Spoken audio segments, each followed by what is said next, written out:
السلام عليكم ورحمة الله وبركاته. الحمد لله رب العالمين، وصلى الله وسلم وبارك على عبده ورسوله محمد وعلى آله وصحبه أجمعين، اما بعد. محترم بھائیو، اللہ رب العزت کا فضل و کرم ہے کہ اللہ رب العزت نے ہمیں رمضان کا یہ عظیم مہینہ نصیب فرمایا اور ہم اس بابرکت اور اس عظیم الشان مہینے میں موجود ہیں، اور اس کا اکثر حصہ گزر چکا ہے اور اس کے آخری حصے میں آخری عشرے میں ہم لوگ ہیں۔ یہ جو آخری عشرہ ہے میرے بھائیوں، یہ بڑی فضیلتوں والا ہے۔ آخری عشرہ اللہ رب العزت کی طرف سے بہت بڑا انعام ہے، بہت بڑا احسان ہے، اس لیے کہ یہی وہ 10 دن ہیں جن میں ایک رات ایسی ہے جس کے بارے میں قرآن کریم نے کہا اِنَّا أَنزَلْنَاهُ فِي لَيْلَةِ الْقَدْرِ وَمَا أَدْرَاكَ مَا لَيْلَةُ الْقَدْرِ لَيْلَةُ الْقَدْرِ خَيْرٌ مِّنْ أَلْفِ شَهْرٍ۔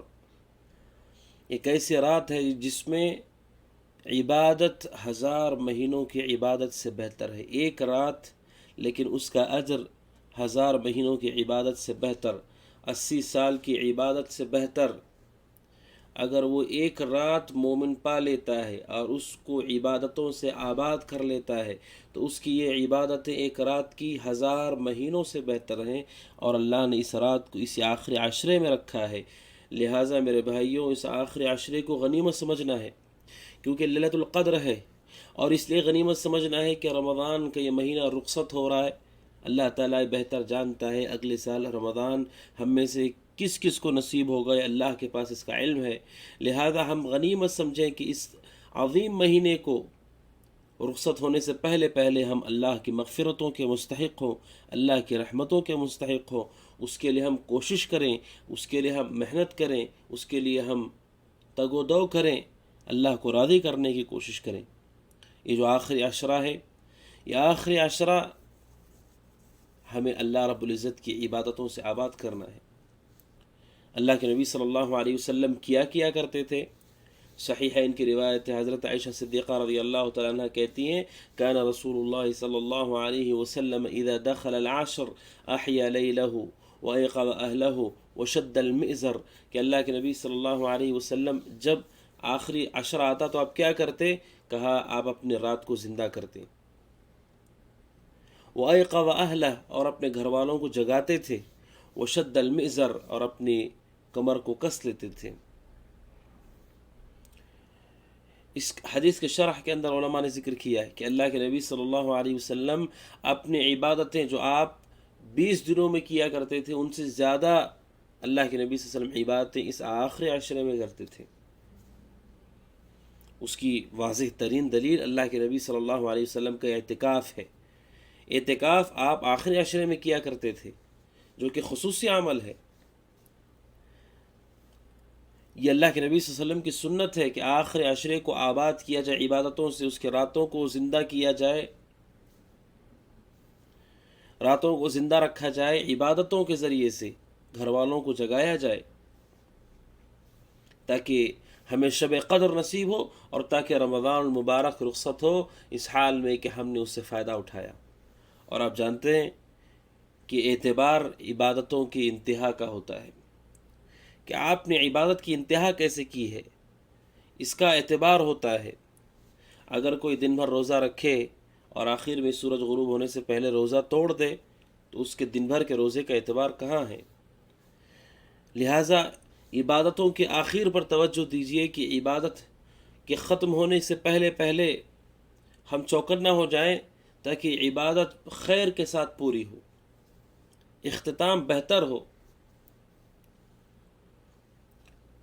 جو خصوصی اعمال آخری عشرے میں کیے جانے چاہیے، ان میں سے پہلا عمل ہے 10 راتوں کو جاگنا، 10 راتوں کی عبادت کرنا، 10 راتوں کے اندر عبادت کرنا، جد و جہد کرنا، محنت کرنا اللہ کو راضی کرنے کے لیے، کہ ہم ان راتوں میں قیام کریں، اللہ کا ذکر کریں، اللہ سے دعا کریں، قرآن مجید کی تلاوت کریں۔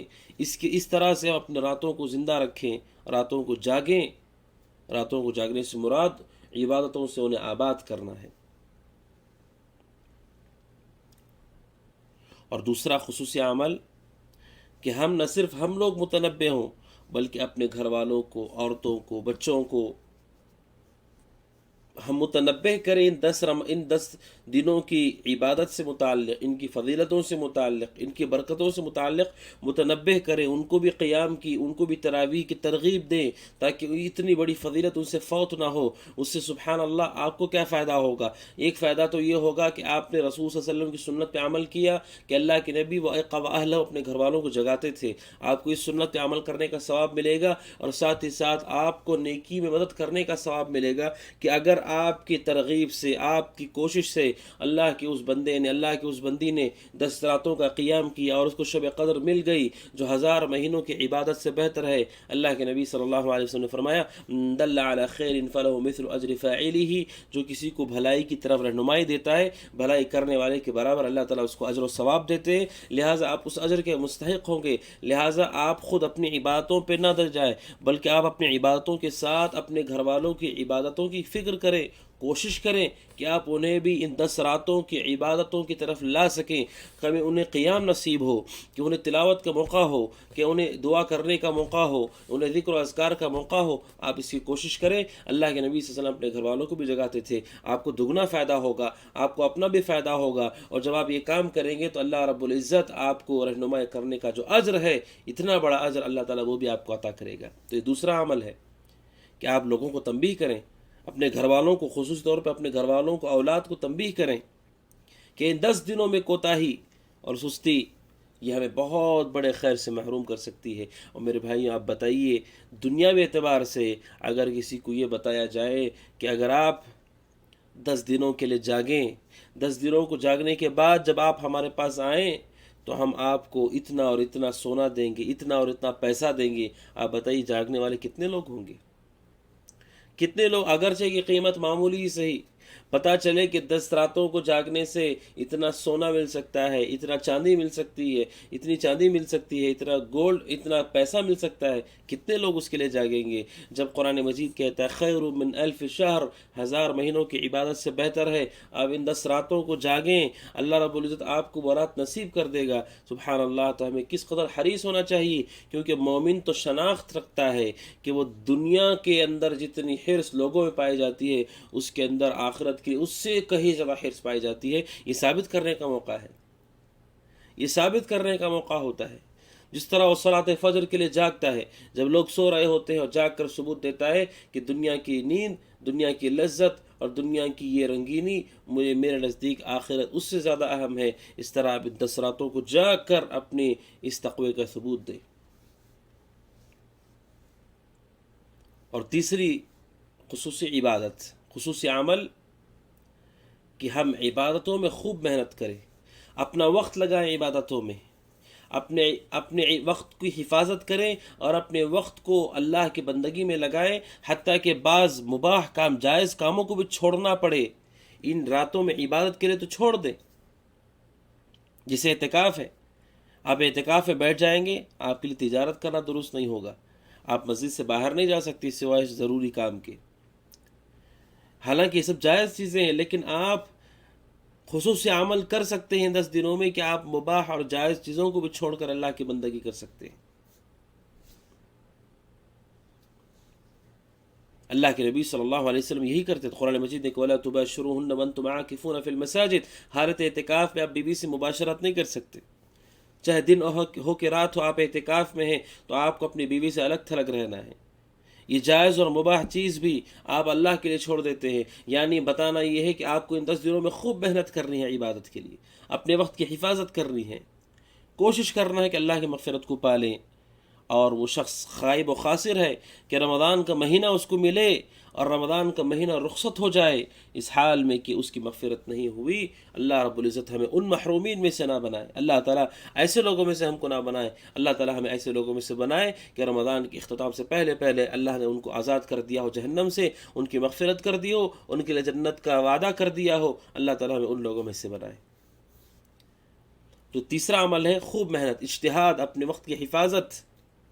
اور چوتھا خصوصی عمل جو میں نے ذکر کیا وہ اعتکاف ہے، وہ اعتکاف ہے۔ میرے بھائیوں، بڑے افسوس کے ساتھ کہنا پڑتا ہے آج کے جس زمانے جس دور میں ہم جی رہے ہیں اعتکاف کرنے والوں کی قلت پائی جاتی ہے ہمارے یہاں، اعتکاف کرنے والوں کی قلت پائی جاتی ہے، جبکہ بعض اہل علم نے کہا کہ کیسے اس سنت سے آپ غافل ہو سکتے ہیں کہ اللہ کے نبی صلی اللہ علیہ وسلم نے اس پہ ہمیشگی برتی ہے۔ روزے فرض ہوئے رمضان کے، اللہ کے نبی صلی اللہ علیہ وسلم نے اعتکاف نہیں چھوڑے ہیں، آپ نے اعتکاف نہیں ترک کیا ہے، آپ اعتکاف کرتے رہے، آپ نے مسلسل اعتکاف کیا ہے۔ اتنی عظیم سنت ہے، لیکن ہمارے یہاں اس سنت پہ عمل کرنے والے کتنے قلیل ہیں۔ اور افسوس کی بات یہ ہے کہ بعض مساجد ایسی بھی ہیں جہاں پہ کوئی اعتکاف کرنے والا نہیں ہے۔ فلا حول ولا قوت الا باللہ۔ نیکی کی کمی کے اس دور میں ضرورت ہے، اللہ نے جس کو طاقت دی ہے، اللہ نے جس کو حوصلہ دیا ہے، اللہ نے جس کے لیے امکان رکھا ہے، وہ ضرور اعتکاف کریں، اس سنت پہ عمل کریں، بہت بڑا خیر ہے آپ کے لیے۔ اللہ کے نبی صلی اللہ علیہ وسلم سے عائشہ صدیقہ کہتے رضی اللہ عنہ کہ اللہ کے نبی صلی اللہ علیہ وسلم 10 دنوں کا اعتکاف کیا کرتے تھے۔ تو اعتکاف، اور اہل علم نے یہ بھی کہا کہ اعتکاف کے 2 فائدے آپ کو ہوں گے۔ پہلا فائدہ یہ ہوگا کہ آپ کو شب قدر ملے گی، کیونکہ ان 10 راتوں میں کوئی ایک رات شب قدر ہوگی، اللہ تعالیٰ آپ کو شب قدر نصیب کرے گا۔ اور دوسرا فائدہ یہ ہوگا کہ آپ رمضان میں جو کثرت سے عبادت کرنا چاہتے ہیں اس کا موقع آپ کو رہے گا، کیونکہ آپ لوگوں سے کٹے ہیں، دنیا سے کٹے ہیں، تجارت و کاروبار سے کٹے ہیں، آپ اپنے گھر میں نہیں، آپ اللہ کے گھر میں ہیں، لہذا آپ اس کا احترام کریں گے، آپ زیادہ سے زیادہ اپنی عبادت کر سکتے ہیں۔ اس طرح سے آپ کے 10 دن عبادتوں سے آباد رہیں گے۔ تو یہ چوتھا عمل ہے اعتکاف۔ اور 5واں عمل تلاوت قرآن مجید ہے۔ اور آپ کو میں بتاؤں، سب سے افضل ذکر اللہ کی قرآن کی تلاوت ہے، سب سے افضل ذکر ہے، اور سب سے بہترین عمل جس پہ انسان اپنے اوقات کو لگاتا ہے، اپنے وقت کو لگاتا ہے۔ آپ اپنا وقت لگاتے ہیں الگ الگ کاموں میں، مختلف کاموں میں، سب سے افضل وقت جو آپ لگا رہے ہیں وہ اللہ کے کلام کی تلاوت کے لیے۔ سبحان اللہ۔ اللہ کے نبی صلی اللہ علیہ وسلم، حضرت جبریل علیہ السلام نازل ہوتے تھے ہر رات رمضان میں، اللہ کے نبی صلی اللہ علیہ وسلم حضرت جبریل سے مدارسہ کیا کرتے تھے قرآن مجید کا۔ اور یہ آخری عشرہ سب سے افضل ہے، رمضان کے راتوں میں سب سے افضل راتیں آخری عشرے کی ہیں، لہذا زیادہ حق رکھتی ہے کہ آپ اس میں تلاوت کریں، زیادہ حق رکھتی ہیں کہ آپ ان میں خصوصی تلاوت کا اہتمام کریں اور تلاوت سے اس کو آباد کریں۔ اور چوتھا خصوصی عمل ہے شب قدر کی تلاش، شب قدر کی تلاش، لیلۃ القدر کی تلاش، جس سے اللہ عز و جل نے فی لیلۃ مبارکہ کہا، مبارک رات کہا، فیہا یفرق کل امر حکیم، جس میں تقدیر کے فیصلے ہوتے ہیں کہا، سلام سلامتی والی رات کہا، فرشتوں کے نزول کا ذکر کیا۔ یہ وہ رات ہے جس میں تقدیر کے فیصلے ہوا کرتے ہیں، یہ وہ رات ہے جس میں فرشتوں کا نزول ہوتا ہے، حضرت جبریل کا نزول ہوتا ہے، سلامتی والی یہ رات ہے، مبارک یہ رات ہے، قرآن مجید کا نزول اسی رات میں ہوا ہے۔ انا انزلناہ فی لیلۃ القدر، ہم نے لیلۃ القدر میں قرآن نازل کیا ہے۔ اس عظیم رات کی تلاش کرنا ہے ہم کو، یہ خصوصی عمل ہے۔ اللہ کے نبی صلی اللہ علیہ وسلم نے فرمایا تحروا لیلۃ القدر فی الوتر من العشر الاواخر من رمضان، آپ نے لیلۃ القدر کی تلاش کرنے کا حکم دیا ہے۔ اور تلاش کیسے کرنا ہے؟ خصوصی طور پر قیام، اس کا ہمیں خیال کرنا ہے۔ عام عبادتوں کے ساتھ قیام کا خصوصی اہتمام کرنا ہے شب قدر کی۔ کیوں؟ کیونکہ اللہ کے نبی صلی اللہ علیہ وسلم نے فرمایا من قام لیلۃ القدر ایمانا واحتسابا غفر له ما تقدم من ذنبه، کہ جو شخص لیلۃ القدر کا قیام کرتا ہے، تراویح پڑھتا ہے، تہجد کہہ لیں، تراویح کہہ لیں، جو رات کا قیام کرتا ہے شب قدر اس کو مل جاتی ہے۔ آپ نے فرمایا اس ایک رات کا قیام اس کی گناہوں کی معافی کے لیے کافی، اللہ تعالیٰ اس کے پچھلے گناہوں کو معاف کر دے گا۔ سبحان اللہ وبحمدہ، سبحان اللہ۔ اتنی بڑی فضیلت ہے کہ آپ لیلۃ القدر کی تلاش کریں، مختلف عبادتوں سے اس کو آباد کریں، لیکن کوشش کریں آپ سے تراویح نہ چھوٹے، تہجد آپ سے نہ چھوٹے۔ تراویح، تہجد سب ایک ہی نماز کے مختلف نام ہیں۔ اس رات کی عبادت آپ سے نہ چھوٹے، کیونکہ یہ ایک رات کی فضیلت ہے، اور اس ایک رات کے اندر آپ صرف قیام کرتے ہیں۔ قیام کی قیمت یہ ہے سبحان اللہ کہ اللہ تعالیٰ آپ کے پچھلے گناہوں کو معاف کر دے گا۔ لہذا قیام اور پھر بقیہ سارے عبادتیں ان کا اہتمام کیجیے، تلاوت قرآن مجید، اذکار، دعائیں، ان سب کا اہتمام کیجیے۔ اور خصوصی طور پر قیام کا اہتمام کیجیے۔ یہ چھٹا خصوصی عمل ہے کہ لیلۃ القدر کی تلاش۔ اور ساتواں خصوصی عمل کثرت سے دعا ہے۔ دنیا اور آخرت کی بھلائی مانگیے اللہ تعالیٰ سے، دنیا اور آخرت کی بھلائی طلب کیجیے اللہ رب العزت سے، کیونکہ روزے دار کی دعا کو اللہ تعالیٰ قبول کرتا ہے، روزے دار کی دعاؤں کو اللہ تعالیٰ قبول کرتا ہے، روزے دار کی دعا اللہ تعالیٰ قبول کرتا ہے۔ اور بالخصوص یہ کہ روزے دار کو سبحان اللہ اتنے سارے مواقع ملتے ہیں، ان مواقع میں سے کون سا موقع ہوتا ہے؟ روزے دار خود اس قابل ہوتا ہے کہ اس کی دعا قبول کر لی جاتی ہے۔ روزہ اتنی عظیم عبادت ہوتی ہے کہ اللہ تعالیٰ اس عبادت میں اس کی دعا کو قبول کرتا ہے۔ اور دوسرا، روزے دار کو سحری کا وقت ملتا ہے، سحری کا وقت، رات کا آخری پہر جس میں اللہ تعالیٰ نازل ہوتے ہیں، وہ وقت اس کو ملتا ہے۔ اہتمام، نمازوں کے اہتمام کی وجہ سے اذان اور اقامت کے درمیان کا وقت اس کو ملتا ہے، اس میں وہ دعا کرتا ہے، وہ بھی دعا کی قبولیت کا وقت ہے۔ اسے کثرت سے صلاۃ ملتی ہے، نماز ملتی ہے، اور نماز میں سجدوں میں دعا کرنے کا اسے موقع ملتا ہے۔ اور بالخصوص نفلی نماز، تراویح کی نماز، اتنے سجدے اس میں پائے جاتے ہیں، ان سجدوں میں دعا کرنے کا موقع ملتا ہے۔ یہ سارے مواقع، روزے کی حالت، سحری کا پانا، سحری کا وقت، اور سجدہ اور اذان اور اقامت کے درمیان کا وقت، یہ سارے کے سارے قبولیت دعا کے مواقع ہوتے ہیں۔ یہ سب آپ کو اللہ تعالیٰ نصیب کرتا ہے، لہذا کثرت سے دعائیں کیجیے اللہ تعالیٰ سے، کثرت سے اللہ سے دعا کیجیے۔ اور دعاؤں میں سے یہ دعا کرنا نہ بھولیے، ربنا آتنا فی الدنیا حسنہ وفی الآخرۃ حسنہ وقنا عذاب النار۔ اللہ کے نبی صلی اللہ علیہ وسلم کثرت سے دعا پڑھا کرتے تھے، عام طور پہ آپ یہ دعا کثرت سے پڑھتے تھے۔